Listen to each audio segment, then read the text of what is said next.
Você já ouviu falar sobre a arquitetura medalhão? Se não, vem aqui eu te mostro. E se sim, vem aprofundar os seus conhecimentos, porque nós vamos mostrar como de fato funciona a arquitetura medalhão para nível enterprise, ou seja, a nível de grandes empresas.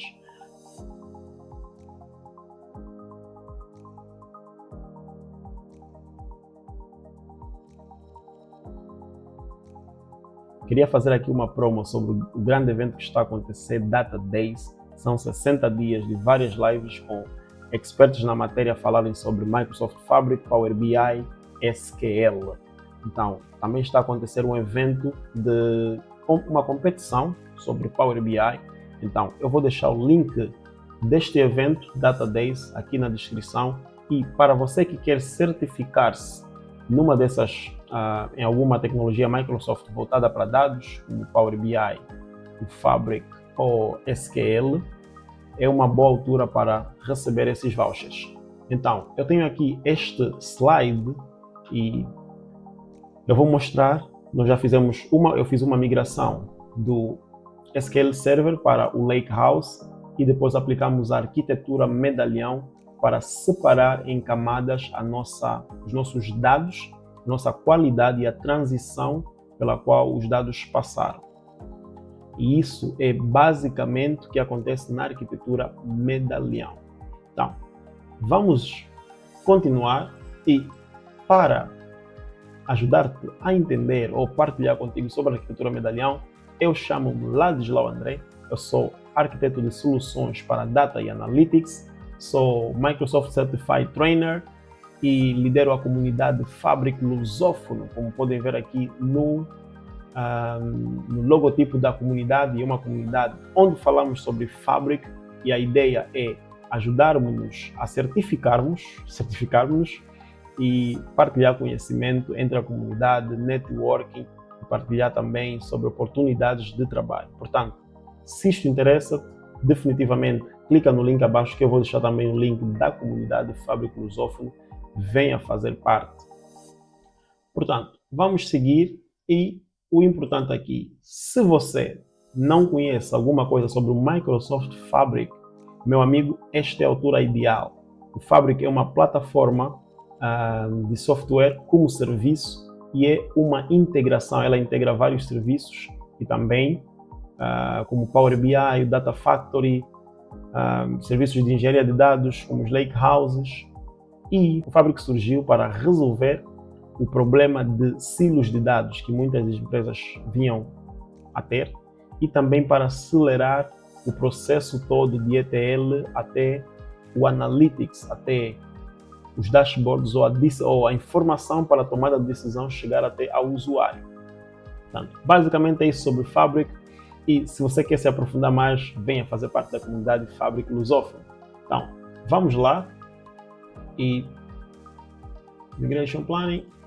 Então, este vídeo é meio que uma continuação do vídeo anterior que eu fiz, que foi o último vídeo publicado aqui no canal, onde eu fiz uma migração do SQL Server para o Fabric SQL Database. Neste vídeo, a migração foi para um Lakehouse. Então, é ligeiramente importante perceber aqui as diferenças, não é? O Lakehouse é para dados desestruturados, parquet, e a nível de escalabilidade, tem uma escalabilidade meio que ilimitada por causa do OneLake. Então, vamos passar.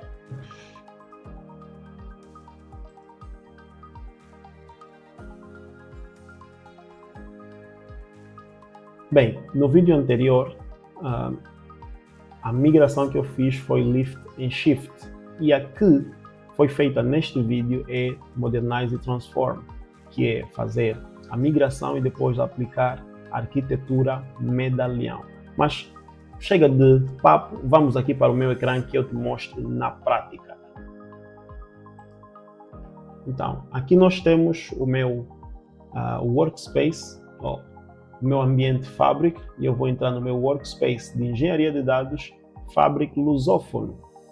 E ao clicar aqui, olha que vista linda eu tenho de todo o meu flow, todo o meu fluxo de trabalho que eu fiz, todo o meu fluxo de trabalho, que na verdade é a transição que acontece na arquitetura medalhão.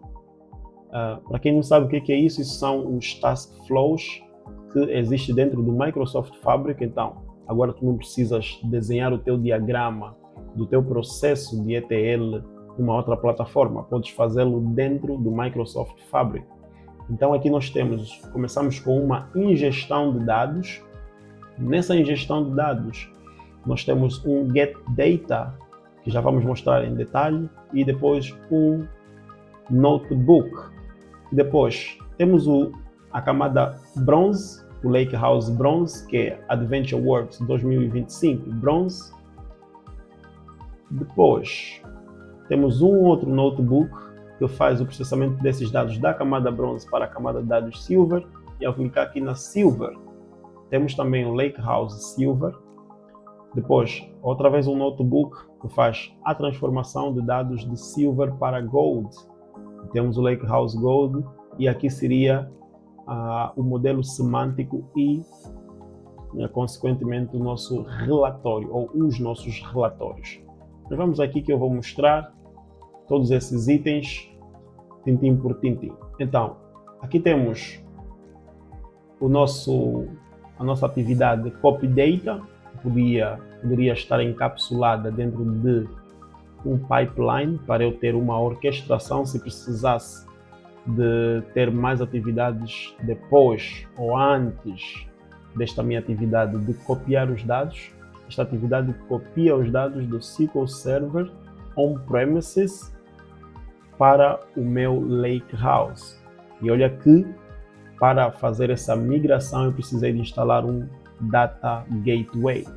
Também tem então um vídeo no canal a falar sobre como instalar o Data Gateway na sua máquina local para que consiga-se fazer essa migração de dados do SQL Server on-premises para o Fabric. Então, aqui nós conseguimos ver que todas as minhas atividades ou minhas tabelas foram carregadas com sucesso, e eu tenho um resumo do que é que aconteceu e posso fazer uma investigação adicional sobre o meu processo de cópia de dados do SQL Server para o meu Lakehouse.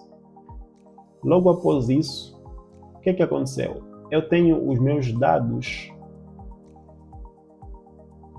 tenho os meus dados em ficheiros Parquet. Então, essa migração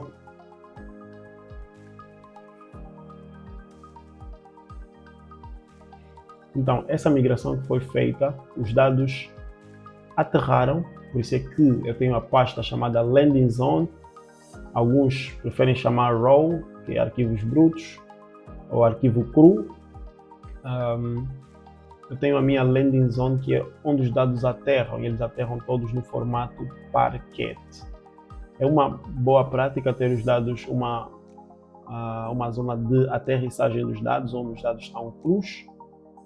E depois disso, eu tenho este notebook que faz essa validação se, na verdade, os dados chegaram conforme deviam chegar. Porque muitas vezes, ao fazer estas migrações, pode ser que eu tenha 1000 linhas na minha base de dados origem e vá ter apenas 900 linhas foram carregadas, ou algumas views ou lógicas que não foram trazidas para o Fabric. Eu preciso assegurar que os dados chegaram, pelo menos com estas validações.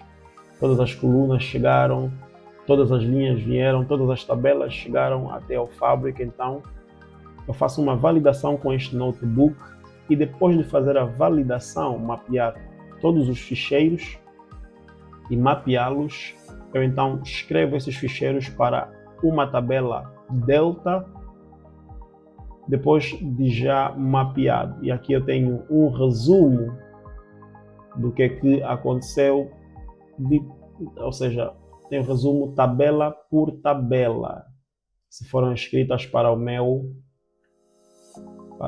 Lakehouse Bronze. E se eu vier para cá, eu consigo ver que de fato as minhas tabelas foram escritas para o meu Lakehouse Bronze. Então, aqui os dados ainda estão na sua forma crua, sem transformação nenhuma. Eu fiz apenas uma validação. E se houvesse algum erro, teria que voltar à camada ou atividade anterior para fazer essa correção na minha atividade anterior e certificar-me de que os dados chegariam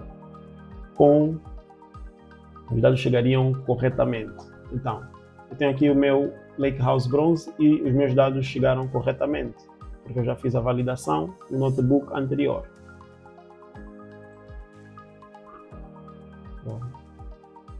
Depois disso, eu tenho um notebook Bronze to Silver, que vai ler estes dados da camada Bronze e vai fazer algumas correções.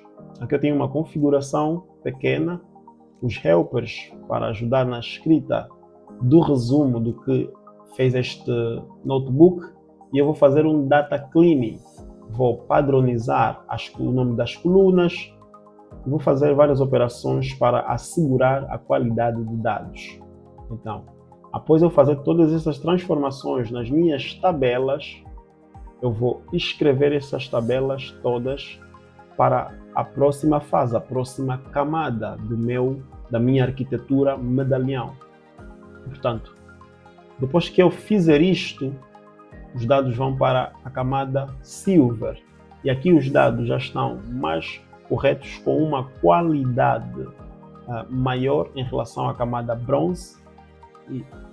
Então, depois disso, esses dados poderiam muito bem ser utilizados por engenheiros de Machine Learning, ou eu poderia mandar esses dados para a camada Bronze para serem usados por engenheiros de Machine Learning. Mas depois daqui eu tenho os dados com a qualidade necessária e, portanto, depois eu tenho um outro notebook, porque os dados já estão com a qualidade necessária, mas ainda precisam de estar prontos para reporting. E é aí onde entra a camada Gold. A camada Gold assegura que os dados estão mais próximos dos requisitos de negócio possível. Portanto, eu com o notebook que pega os dados da camada Silver, faz uma transformação, vai transformar isso num modelo dimensional, vai aproximar vai tornar os meus dados mais próximos possível dos requisitos de negócio. Então, faço estas transformações e envio os dados para a camada Gold, que aqui na camada Gold reparamos que temos apenas 4 tabelas e todos os dados já foram transformados para estarem o mais próximo do negócio possível, para estarem prontos para relatórios. E depois daqui, os dados estarem desta forma, eu poderia criar um modelo semântico que depois seria utilizado pelos analistas para criar o relatório. Como podemos ver aqui as tabelas, eu poderia criar o modelo semântico, mas eu não vou criar porque este vai ser o assunto do próximo vídeo, que eu vou fazer também, falando sobre modelos semânticos, e vamos ver a capacidade imensa que tem os modelos semânticos cá dentro do Fabric. Portanto, vou deletar isso e vamos voltar cá para o nosso diagrama. E por que eu não criei o modelo semântico cá ou criei o relatório? Porque nós vamos mostrar uma outra abordagem de arquitetura chamada Data Mesh e vamos mostrar no próximo vídeo como unir arquitetura medalhão com arquitetura Mesh. Isso é o que torna o ambiente Fabric, e estas duas arquiteturas têm um poder imenso para assegurar que há bastante espaço para escalabilidade e flexibilidade dentro da minha arquitetura, dentro da organização para a qual estiver a trabalhar. Portanto, fique atento para o próximo vídeo e, sem sombra de dúvidas, não esqueça-te de inscrever-te para o evento Fabric, para o evento Data Days, e inscrever-se na comunidade Fabric Lusófono, que há muito conhecimento de Fabric a ser compartilhado e tens a possibilidade de te certificares o quanto antes e entrar neste universo de fábrica. Então, tens alguma partilha a fazer, algum comentário de algo que faltou acrescentar ou um conhecimento adicional, até uma correção? Então, podes deixar cá nos comentários e partilhando e aprendendo, é assim que evoluímos todos. Bem, eu fico por aqui, chamo Ladislau André e até a próxima.